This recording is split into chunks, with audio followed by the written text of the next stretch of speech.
Hello everyone, this is Ankita Awasthi. Welcome to my channel Ankita's visions. तो जितने भी बच्चे मुझसे ये पूछ रहे हैं कि मैम क्या हमने स्पॉट काउंसलिंग 1 में पार्टिसिपेट किया था तो क्या हम सेकंड में कर सकते हैं, तो उसका आंसर है आराम से कर सकते हैं।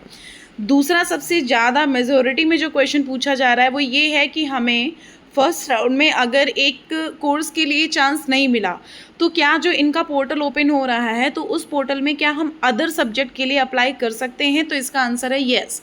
अब सुनो, ये वीडियो बना ही मैं सिर्फ पर्टिकुलर मिड एंट्री वाले बच्चों के लिए रही हूँ। जो भी बच्चे 1 से लेकर के 7 सितंबर के बीच में यहाँ का फॉर्म फिल करना चाहते हैं अलग अलग कोर्सेज में, आराम से कर सकते हैं, चाहे आप नॉन CUET हों और चाहे आप CUET हैं। अगर आप यहाँ पर हॉस्टल की उम्मीद में हैं तो मैं आपको पहले ही क्लियर कर दूँ कि हॉस्टल मिलना मुश्किल होगा। हॉस्टल मिलना आपको मुश्किल होगा, तो इसलिए मैं आपको ये चीज़ क्लियर कर रही हूँ कि अगर आप चाहते हो कि आपको एडमिशन मिल जाए तो वहाँ तक की हेल्प कराऊंगी। अदरवाइज़ मैं आपको बाहर जो रूम्स हैं या PG हैं उनके कॉन्टैक्ट नंबर प्रोवाइड करा दूंगी। मतलब हॉस्टल का यहाँ पर लिंक आप समझो बहुत ही कम है, हॉस्टल मिलना बहुत ही मुश्किल है। ठीक है, तो सुनो, यहाँ पर जो भी आपका शेड्यूल आया है उस शेड्यूल में जैसा कि आपने देख लिया होगा कि ये जो आपका रजिस्ट्रेशन है, जो भी वैकेंसी यहाँ पर हैं वो 1 से लेकर के 7 तारीख के बीच में फिल करी जाएंगी। मतलब कि उन वैकेंसी पर कंपटीशन होगा 1 से लेकर के 7 तारीख के बीच में। तो 1 से लेकर 7 तारीख के बीच में यहाँ का एप्लीकेशन फॉर्म ओपन होगा, मतलब इनका पोर्टल ओपन होगा जिसमें आपको वो फॉर्म भरना होगा। पहली बात। दूसरी बात, ये फॉर्म आपको तभी भरना होगा जब आपका यहाँ पर वैकेंसी रहेगा। जैसे कि हमने मान लिया, देखो मैं आपको जो बोलती हूँ ना वो क्लियर कट जो फैक्ट है वही बोलती हूँ। यहाँ पर किसी किसी में वैकेंसी 0 भी दिख रही हैं, ठीक है, लेकिन वो जो आपकी वैकेंसी बनी है वो वैकेंसी की लिस्ट कब बनाई गई होगी? आपकी यहाँ पर जो डेट दे गई थी यहाँ पर वैकेंसी की 29, लेकिन 29 को तो आया नहीं था, 30 को आया था। तो मतलब कि 29 तक का बच्चों ने, जितने बच्चों ने यहाँ पर कहीं ना कहीं फीस या तो नहीं सबमिट करी होगी या फिर विड्रॉल के लिए डाला होगा या ऐसा कुछ, तो मतलब कि तब तक का जितने बच्चों ने छोड़ा है तब तक का जो भी रिकॉर्ड रहा है वो 0 रहा है।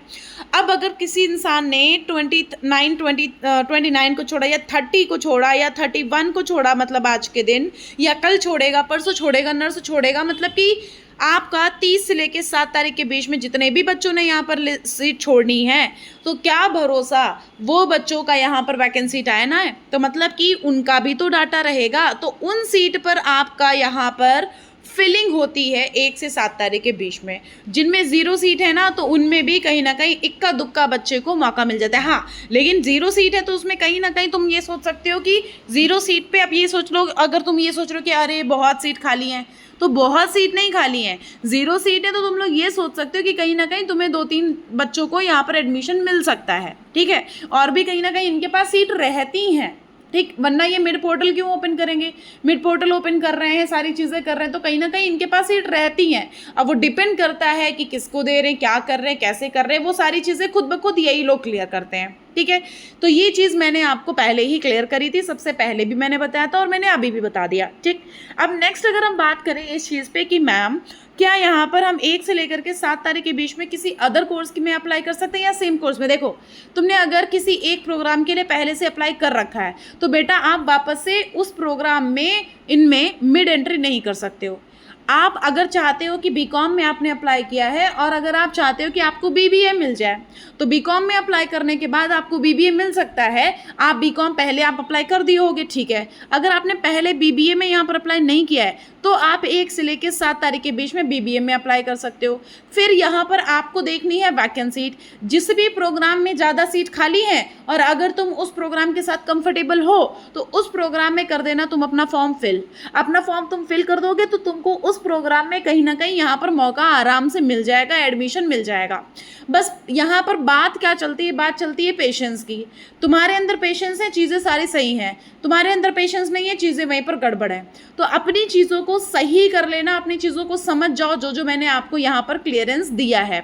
ठीक है, तो 1 से 7 तारीख के बीच में आपका पोर्टल ओपन होगा। अपने पोर्टल को यहाँ पर आराम से फॉर्म अप्लाई करो। आप फॉर्म कैसे अप्लाई करोगे मैं आपको बता देती हूँ। जैसे आप BBA को डालोगे ना, ये देखो रजिस्ट्रेशन लिंक आ रही है, ये रजिस्ट्रेशन लिंक पर जाओगे तो ये देखो 3 डॉट्स आ रहे हैं, तो 3 डॉट्स पे जब जाओगे ना तो यहाँ पर न्यू रजिस्ट्रेशन करके लिख के आने लग जाएगा। और हो सकता है हो सकता है 1 तारीख से 7 तारीख के बीच में लिखा तो है, लेकिन हो सकता है 1 तारीख को कोई पोर्टल ओपन ना हो सकता है कि 1 तारीख को कोई भी यहाँ पर न्यू रजिस्ट्रेशन करके शो ना कराए। आपको हो सकता है 2 तारीख से पोर्टल ओपन हो, या हो सकता है 3 तारीख से पोर्टल ओपन हो। ये यूनिवर्सिटी लेट लतीफ है, कछुए की चाल है, तो मैंने आपको इसीलिए बता दिया है कि हो सकता है कि यूनिवर्सिटी आपको टाइम लगाए पोर्टल ओपन करने में। तो ये चीज़ के लिए बिल्कुल क्लियर हो जाओ। और मैंने आपको बता दिया हॉस्टल मिलना बहुत मुश्किल है, बहुत मुश्किल है, बहुत मुश्किल है। तो हॉस्टल के जिम्मे मत रहो, पहले ही आप यहाँ पर कहीं ना कहीं बाहर से रूम देखते रहो। और मैंने ऑलरेडी कई सारे नंबर आपको ग्रुप में, टेलीग्राम ग्रुप में दे रखे हैं। प्लस मैंने आपको ये भी बता रखा है कि तुम्हें अगर मुझसे कांटेक्ट करना है तो कांटेक्ट करने के लिए मेरी जो इंस्टाग्राम की आईडी है वो है अंकिताज विजन्स। आप आराम से जाओ इंस्टाग्राम आईडी पर, मुझे मैसेज करो। मैसेज करने के बाद डायरेक्टली आपको वहाँ गाइडलाइंस मिलेंगी। वो गाइडलाइंस मिलने के बाद आप मेरे कॉन्टैक्ट नंबर पे कॉल करके बात कर सकते हो। आपको कॉन्टैक्ट नंबर शेयर कर दिया जाएगा। और अगर इन केस आपके पास ये इंस्टाग्राम आईडी नहीं है आपके पास, या फिर इंस्टाग्राम नहीं है, तो आप मुझे मेल पर भी मैसेज कर सकते हो। मेल है मेरी ankita2016@gmail.com, और ये आपको डिटेल मिल जाएंगी हमारे कमेंट बॉक्स में। तो ये आप देख लीजिएगा, आपको यहाँ पर सारी चीज़ें बता रखी हैं मैंने पहले से ही। तो आप वहाँ पर कांटेक्ट करोगे, गाइडलाइंस मिलेंगी, फिर मेरा कांटेक्ट नंबर मिलेगा, कॉल करके आप बात कर सकते हो, ठीक है। सो यहाँ पर ये चीज़ बिल्कुल दिमाग में रख लेना कि भाई तुम लोगों को यहाँ से रजिस्ट्रेशन लिंक पे क्लिक करना है, न्यू रजिस्ट्रेशन का वहाँ आ जाएगा, सारा सब कुछ क्लियर हो जाएगा। आई बात समझ में। नेक्स्ट वीडियो बनने वाला है डॉक्यूमेंट पे, कि कौन से डॉक्यूमेंट लेके जाने हैं, क्या करना है, इन सब के बारे में ये शॉर्ट वीडियो एक अपलोड कर दूंगी। तो ये चीज़ आप एक बार देख लीजिएगा। Thank you so much.